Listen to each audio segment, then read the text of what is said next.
Perkenalkan, nama saya Inam Suci Lestari. Saya dari SMK Negeri 1 Sabtosari Gunung Kidul. Pada kesempatan kali ini saya akan melakukan diseminasi program Didamba Angkatan 5 P4TK Bandung dengan materi suhu dan kalor. Baik, apa itu Didamba? Didamba singkatan dari Diklat Daring Masif dan Terbuka. Tujuan diklat ini untuk meningkatkan kompetensi guru dan tenaga kependidikan IPA sehingga menghasilkan pembelajaran IPA yang berkualitas. Salah satu program dari Didamba adalah MOOCs. Apa itu MOOCs?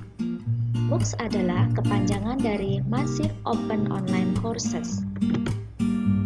MOOCs adalah pembelajaran yang diselenggarakan secara daring dengan tujuan agar dapat diikuti oleh sejumlah besar peserta dengan cara mengakses laman yang berisi bahan bacaan, video, tugas-tugas yang dapat memfasilitasi peserta mencapai kompetensi yang ditawarkan.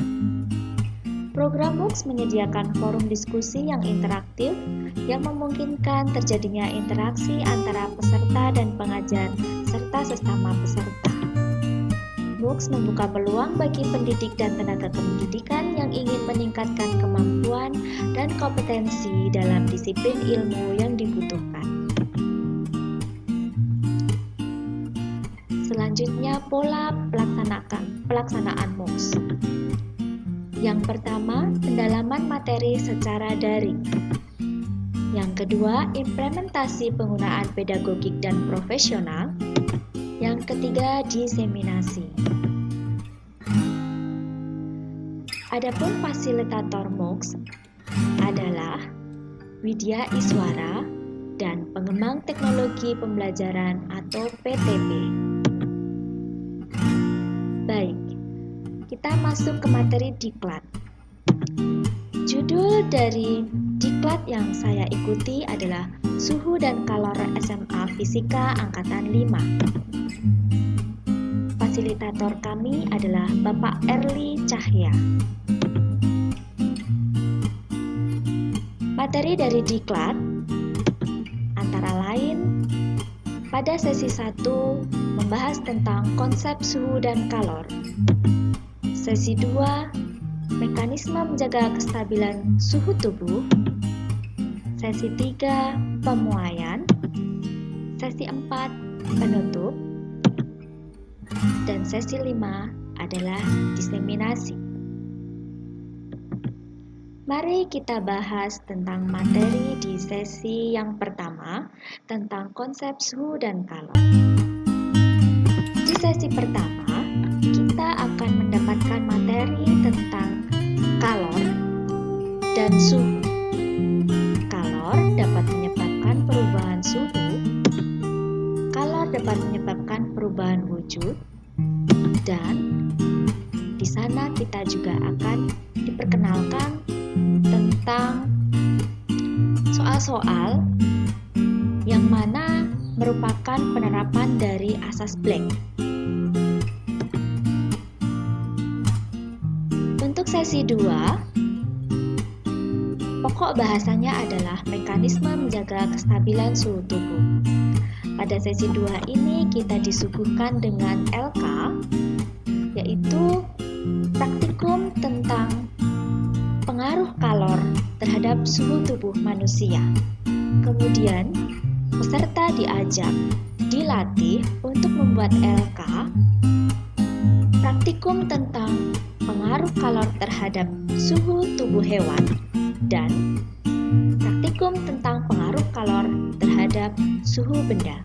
Yang dimaksud benda di sini adalah benda mati. Dari hasil praktikum yang peserta lakukan, dapat disimpulkan bahwa tubuh manusia dan tubuh hewan mempunyai mekanisme tubuh yang dapat menjaga kestabilan suhu tubuh dari manusia dan hewan tersebut. Sedangkan untuk benda mati, dia akan menyesuaikan dengan lingkungannya. Saya ambil contoh di sini. sendok besi dimasukkan ke dalam air panas, maka sendok tersebut akan menjadi panas. Sedangkan apabila sendok besi dimasukkan ke dalam air dingin, maka sendok tersebut akan menjadi dingin pula. Kita lanjutkan untuk sesi yang ketiga, yaitu tentang pemuaian. Di sini kembali kita disuguhkan dengan LK.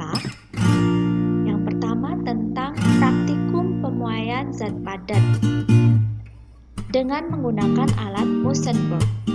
Alat Munzenberg adalah alat seperti pada gambar. Pada gambar ini kita dapat melihat bahwa ada pembakar spiritus. Pembakar spiritus di sini berfungsi untuk memberikan kalor. Kemudian di atasnya kita akan meletakkan batang-batang logam yang berbeda jenisnya. Di dalam LK kita diminta untuk menggunakan besi, tembaga, dan aluminium. Nah, ketika pembakar spiritus itu kita nyalakan, maka ketiga batang logam tersebut akan mendapatkan kalor. Sehingga batang-batang tersebut akan mengalami pemuaian. Nah, pemuaian itu ditunjukkan dengan penunjuk. Yang mengalami pemuaian yang lebih besar akan terangkat ke atas, berada di posisi yang paling tinggi. Sedangkan yang mengalami pemuaian paling kecil akan berada di posisi yang paling bawah. Baik, selanjutnya adalah praktikum pemuaian zat cair dengan labu didih. Nah, seperti ini. Di dalam LK kita gunakan zat cair yaitu minyak dan air. Dimasukkan ke dalam labu didih dengan ukuran atau volume yang sama, kemudian disumbat dengan kayu yang berlubang atau dengan lilin mainan, kemudian kita masukkan pipa kaca. Setelah itu kita masukkan ke dalam air yang mendidih dalam waktu yang sama, sehingga suhu yang dialami oleh minyak dan air ini akan sama. Yang akan terjadi adalah volume minyak dan air akan mengalami pemuaian atau mengalami peningkatan.